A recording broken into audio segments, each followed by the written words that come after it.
우리 가슴에 손을 얹고 저를 따라서 고백해 주시겠습니까? 나는 하나님의 자녀입니다. 나는 예수 그리스도를 믿습니다.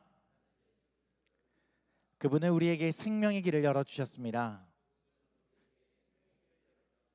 그분은 우리를 부르고 계십니다. 나를 따르라. 우리는 그 부르심을 따라갑니다. 우리는 그 부르심을 따라갑니다. 아멘. 예수 그리스도 주님만 따라가는 저와 여러분 되시기를 예수님의 이름으로 축복합니다. 아멘. 여러분, 만약 우리가 100여 년 전 우리 일제강점기에 조선의 한 복판에 살고 있다면 어떠했을까?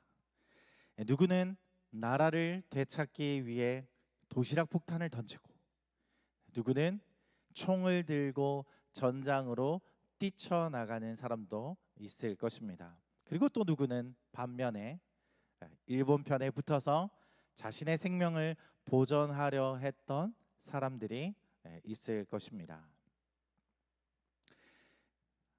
암살, 밀정, 박열, 말모이, 그리고 유관순 이야기, 그리고 다시 컴백한 BTS의 아리랑까지 이름만 들어도 아마 한국 사람이라면 모두가 다 가슴을 뭉클하게 하는 것들입니다.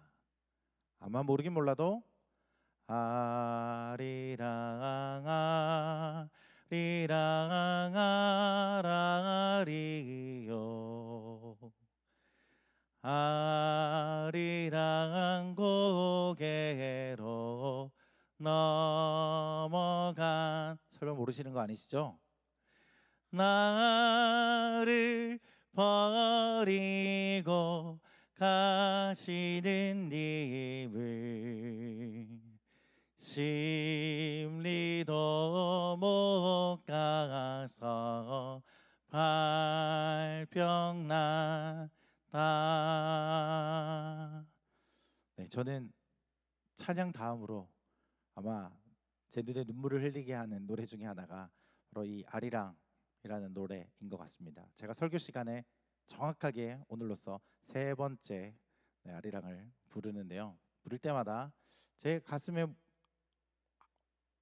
뭔가 모르게 뜨거움이 올라오는 그런 뭉클함이 있는 것 같습니다. 아마도 우리 가운데 있는 그런 역사적인 아픔이 우리 피에 그리고 DNA에 새겨져 있는 거 아닌가라고 생각을 합니다. 당시 우리의 선조들 그리고 독립투사들의 가슴 속에는 바로 오직 하나, 조국 독립이라는 뜨거운 불꽃이 그들에게 타오르고 있었을 것입니다. 그런데 오늘 우리가 만날 성경 속의 인물 시몬이 바로 그런 청년이었습니다. 그는 이스라엘의 독립운동가였습니다. 당시 유대인들에게 로마는 우리에게 일제시대의 일본과 같은 존재였습니다. 그래서 시몬은 단순히 말로만 독립을, 이스라엘의 독립을 외치는 사람이 아니라 어쩌면 그의 품속에 언제나 적을 처단할 수 있는 날카로운 단검을 품고 있었던 열혈 청년이 이 시몬이 아닌가 생각을 해봅니다. 나라를 사랑하는 마음, 그리고 불의를 참지 못하는 그 뜨거운 정의감을 가졌던 청년 시몬의 이야기, 오늘 우리가 듣게 되는 12제자 중에 한 사람 열심당원 시몬의 이야기를 함께 듣기를 원합니다. 제가 13절과 15절 말씀을 읽어드리겠습니다. 날이 밝자 예수께서는 제자들을 불러 그중 12명을 뽑아 사도로 부르셨습니다. 15절 말씀, 마태, 도마, 알페오의 아들 야고보, 열심당원으로 불린 시몬. 여러분, 우리가 지난주 함께 살펴보았던 알페오의 아들 야고보는 작은 야고보라는 작은이라는 수식어가 붙어 있었습니다. 그런데 오늘 말씀의 시몬 앞에는 열심당원이라는 수식어가 붙어 있죠. 열심당원은 무엇인가? 오늘날 우리가 미디어를 통해서 접하는 정치권의 파란 당, 빨간 당에 가입해서 그 당을 위해서 투철하게 싸우는 그런 사람들과 비슷한 것인가?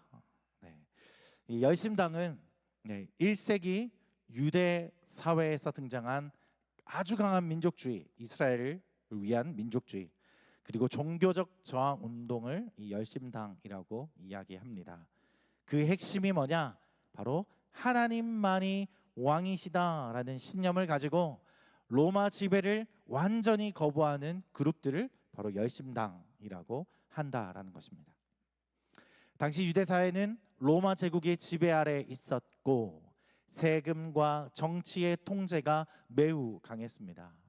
그래서 그들은 하나님 외에 다른 왕에게 세금을 바치는 것은 옳지 않다라고 이야기하면서 이 이스라엘을 외세가 통치하는 것은 불법이고 따라서 우리가 하고 있는 이 저항은 아주 정당한 것이다 라고 하면서 강력하게 로마 제국에 저항했던 사람들이 바로 이 열심당의 열심당원들이었다라는 것입니다.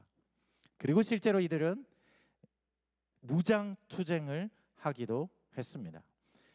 그 극단적인 분파의 이름을 시카리라고도 불리웠는데 그들의 특징은 바로 이 시카라는 단검을 들고 다니면서 로마 협력자들을 암살하는 마치 테러 조직과 같은 이들이 바로 이 시카리라는 조직의 사람들이었습니다. 바로 이 단검의 이름이 시카라는 검의 이름인데 그 검에서 이름을 따와서 시카리라고 하는 이름을 붙이게 된 것입니다. 열심당 중에서도 아주 극단적인 사람들을 이야기하죠. 여러분, 만약 여러분이 그 시대의 시몬이었다라고 하면 지금 여러분의 품속에는 무엇이 들려 있겠습니까? 오늘날 우리는 더 이상 이런 물리적인 칼을 지니고 다니지는 않습니다. 그러나 우리 마음속에는 여전히 어떤 한 사람, 어떤 누군가를 향한 날선 칼이 우리 마음 가운데 있죠. 아마 한 명쯤은 다 있지 않을까 생각을 해봅니다.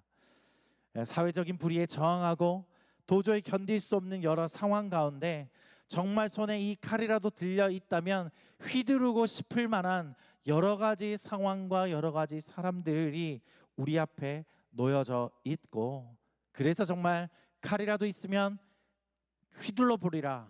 그리고 그것은 정당하다라고 외칠 만큼 합법적으로 우리 마음 가운데 칼을 휘두르고 있는 우리의 모습을 발견하기도 한다라는 것입니다.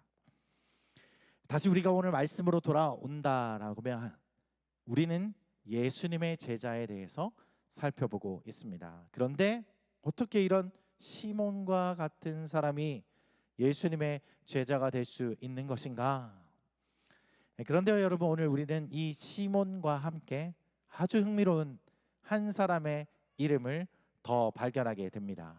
그것은 이미 우리가 다루었던 세리 마태입니다. 여러분 우리 역사를 한번 다시 떠올려 보겠습니다.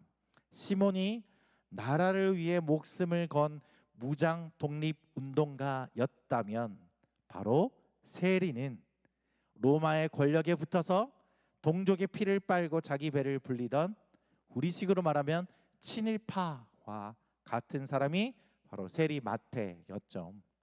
그런데 이 두 사람을 예수님은 독립군 시몬 그리고 친일파 마태를 한 팀으로 묶어 놓으셨다라는 것입니다.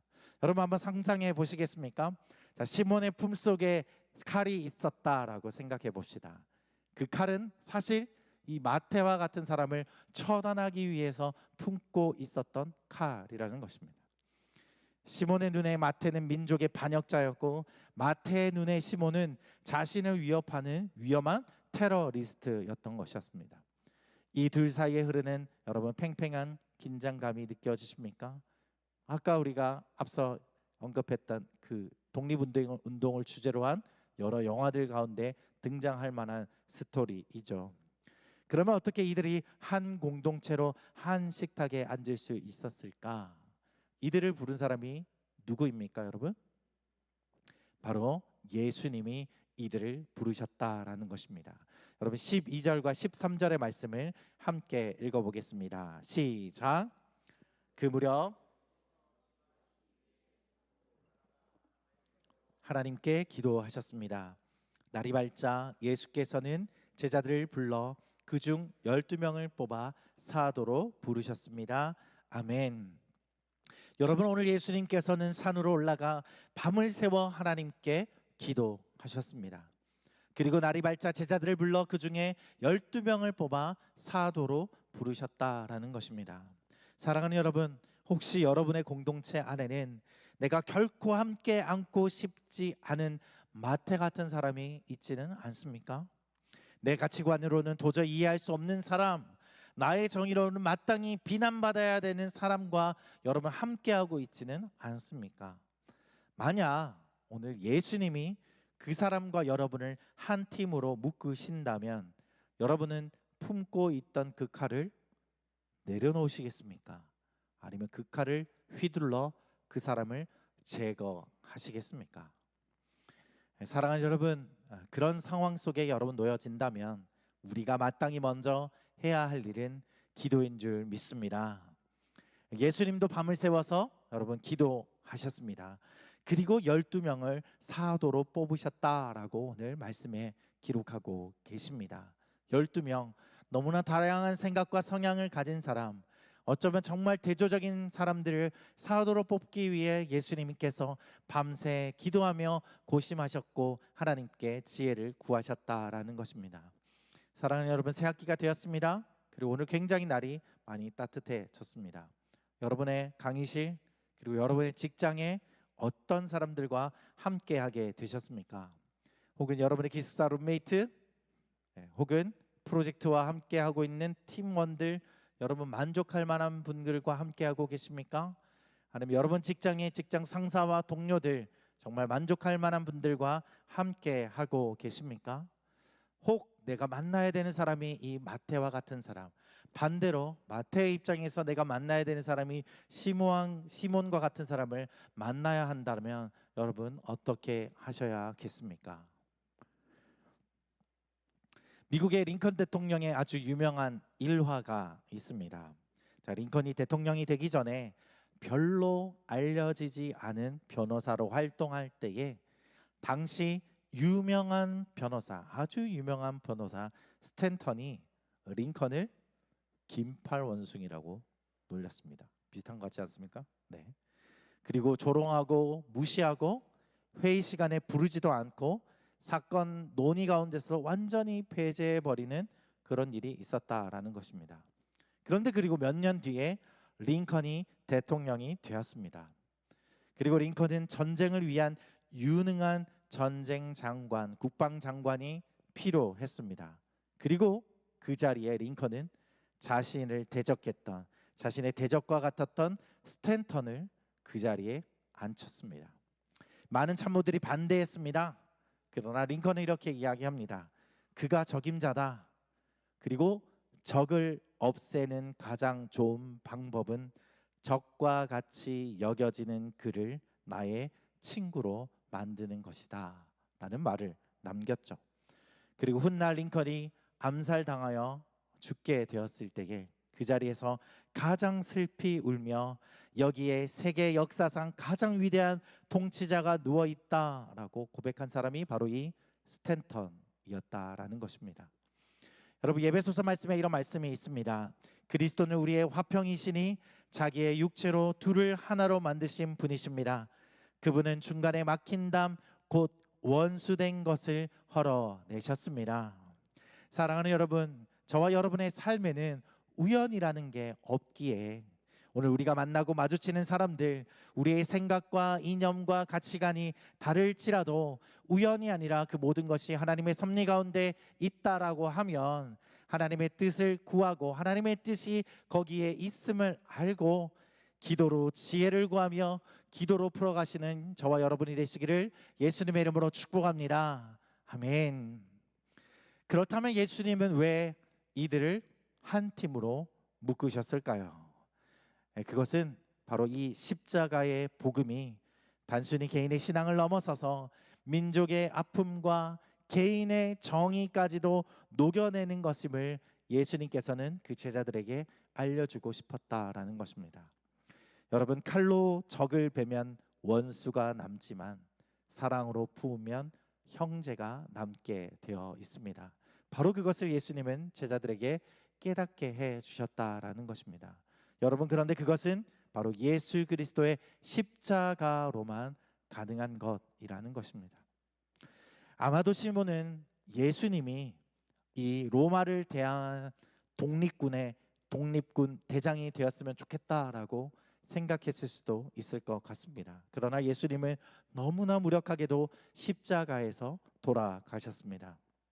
어쩌면 시몬은 자기 품속에 있는 칼을 갈면서 그날을 기다렸을 수도 있을 것 같습니다. 소위 독립군들이 이야기하는 거사를 치를 그날을 그가 어쩌면 기다렸을 수도 있지 않을까 생각을 합니다. 그러나 예수님은 십자가에 달리셨고 그 순간 시몬이 들고 있었던 칼은 완전히 무용지물이 되어 버렸습니다. 그러나 여러분, 시몬은 그 십자가상에서 칼로도 해결하지 못한 증오와 죽음의 문제가 십자가 위에서 해결되어지는 것을 보게 되었다라는 것입니다. 타인의 심장을 찌르려던 시몬의 칼이 이제 자신의 심장을 깨트려 세상을 살리신 예수님의 십자가 앞에 그의 칼은 완전히 녹아내리게 되었다라는 것입니다.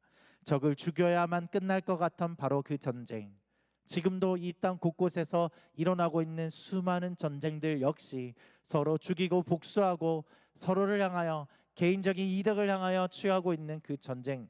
그러나 예수님은 그 전쟁이 아니라 예수님 자신이 죽으심으로 모든 것을 끝내는 놀라운 신비와 승리를 주셨다라는 것입니다. 그것을 바로 시몬은 경험했습니다. 바로 시몬은 내 힘과 내 방법이 실패했을 때 비로소 하나님의 방법이 작용하는 것을 보게 된 것입니다. 하나님의 방법이 하나님의 놀라운 역사와 뜻으로 풀어가는 것을 그가 보게 되었다라는 것입니다. 여러분, 스가랴서 4장 6절 말씀을 우리가 함께 읽어봤으면 좋겠습니다. 한 목소리로 읽겠습니다. 시작. 그러자 그가 내게 말했다. 이것이 스룹바벨에게 하신 여호와의 말씀이다. 내 힘으로도 안 되고 내 능력으로도 안 되고 오직 내 영으로만 된다. 만군의 여호와가 말한다. 아멘. 사랑하는 여러분, 여러분 중에 내 열심과 내 계획이 꺾여서 절망하고 계신 분이 있으십니까? 어쩌면 내 칼이 무용지물이 되어버린 그 자리는 하나님의 사랑이 시작되는 자리일 수도 있습니다. 사랑하는 여러분, 내 심년보다 더 큰 하나님의 계획을 신뢰하며 여러분이 들고 있는 그 칼을 완전히 주님 앞에 녹아버리는 저와 여러분이 되시기를 예수님의 이름으로 축복합니다. 아멘. 이제 예수님의 부활과 승천을 경험한 시몬은 완전히 달라졌습니다. 사도행전 1장 12절에서 14절 오늘 본문 말씀을 함께 읽어보겠습니다. 시작. 그들은 올리브산이라 불리는 곳에서부터 예루살렘으로 돌아왔는데 이 산은 예루살렘에서 가까워 안식일에 걸어도 되는 거리였습니다. 그들은 예루살렘 안으로 들어와서 자기들이 묵고 있는 다락방으로 올라갔습니다. 거기 있던 사람들은 베드로, 요한, 야고보, 안드레, 빌립, 도마, 바돌로메, 마태, 알페오의 아들 야고보, 열심당원 시몬, 그리고 야고보의 아들 유다였습니다. 그들은 모두 그곳에 모인 여자들과 예수의 어머니 마리아와 예수의 동생들과 함께 한 마음으로 기도에 전념하고 있었습니다. 아멘. 여러분, 이제 사도행전 1장에 나오는 시몬은 예수님이 부활하시고 승천하신 이후에 이 시몬은 더 이상 거리에서 칼을 휘두르지 않습니다. 그 대신 바로 이 마가 다락방에 어머니 마리아와 모든 제자들과 함께, 그리고 한때 원수라고 할 수 있었던 세리 마태, 자신의 예수 그리스도의 제자들과 함께 모여 그 자리에서 한 마음으로 기도에 전념했다라고 성경은 기록하고 있습니다.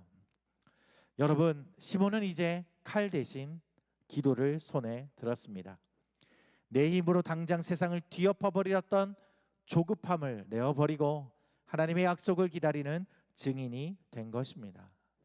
사랑하는 웨이 공동체 청년 여러분, 여러분의 젊은 날 청년의 시기, 때로는 여러분 안에 있는 열정과 그 정의감으로 누구를 완전히 베어버리고 싶을 때가 있을 것입니다. 그러나 여러분 기억하십시오. 혁명이라는 것은 광장에서 소리 지르고 칼을 휘두를 때 일어나는 것이 아니라 내 안에 칼을 내려두고 십자가 앞에 무릎을 꿇을 때 시작되는 것입니다. 할렐루야, 아멘. 예수님이 승천하신 후에 모든 것이 끝났고 허무함과 허망한 마음이 들 수 있었겠지만 제자들은 광장으로 뛰쳐나간 것이 아니라 오히려 마가다락방에 모여 골방에 모여 무릎을 꿇었습니다. 여러분, 세상을 바꾸는 것은 소리 높여 외치는 비판이 아니라 십자가 앞에 무릎 꿇고 기도하는 눈물의 기도인 줄 믿습니다. 이번 한 주 그리고 여러분의 삶에서 마주하는 문제들을 해결하기 위해 칼을 먼저 꺼내 드는 것이 아니라 기도의 자리로 먼저 나아가는 저와 여러분이 되시기를 예수님의 이름으로 축복합니다. 아멘. 그러기에 여러분, 내일부터 시작되는 3주간의 집중 기도회는 저와 여러분에게 아주 좋은 시간이 될 거라 생각을 합니다. 여러분, 학기는 시작되었지만 아직도 늦지 않았습니다. 이번 학기와 그리고 이번 올 한 해 여러분의 삶을 주님께 내어 맡기며 이 3주간의 기도의 기간 동안 함께 나와 부르짖으며 기도의 자리로 나아갈 때에 여러분의 힘과 능력이 아니라 하나님의 힘과 능력으로 여러분의 어려움과 문제가 해결되어지는 놀라운 은혜가 있을 줄 믿습니다. 여러분을 이 기도의 자리로 초대합니다. 결단하고 나오시기를 주님의 이름으로 축복합니다. 아멘. 말씀을 마무리하고자 합니다. 그렇게 함께 모여 기도했던 그 기도의 자리에서 제자들은 약속의 선물을 받았습니다. 그 선물이 무엇입니까? 바로 성령이었습니다. 사도행전 1장 4절과 5절 말씀, 저와 여러분이 마지막으로 한 목소리로 크게 읽도록 하겠습니다. 시작. 그들과 함께 모였을 때 예수께서 이렇게 명령하셨습니다. 예루살렘을 떠나지 말고 너희가 내게 들은 대로 내 아버지가 약속하신 선물을 기다리라. 요한은 물로 세례를 주었지만 너희는 며칠 안에 성령으로 세례를 받을 것이다. 아멘. 여러분, 그리고 그들은 기다렸고 약속하신 선물 성령을 받았습니다. 성령만 받았습니까? 그렇지 않습니다. 그리스도의 대사명을 감당하는 제자가 되었습니다. 저와 여러분이 잘 아는 말씀 한 번 더 읽어보겠습니다. 시작. 오직 성령이 너희에게 임하시면 너희가 권능을 받고 예루살렘과 온 유대와 사마리아와 땅끝까지 이르러 내 증인이 되리라 하시니라. 아멘. 할렐루야. 아멘. 사랑하는 여러분, 이제 여러분 안에 품고 있는 그 날선 칼을 내려놓으십시오. 그리고 시몬의 열심이 십자가를 통과할 때에 그 칼이 십자가가 되었던 것처럼 여러분의 뜨거운 열정이 누군가를 베는 칼이 아니라 십자가로 말미암아 누군가를 품어내는 사랑의 십자가가 되기를 예수님의 이름으로 축복합니다. 아멘.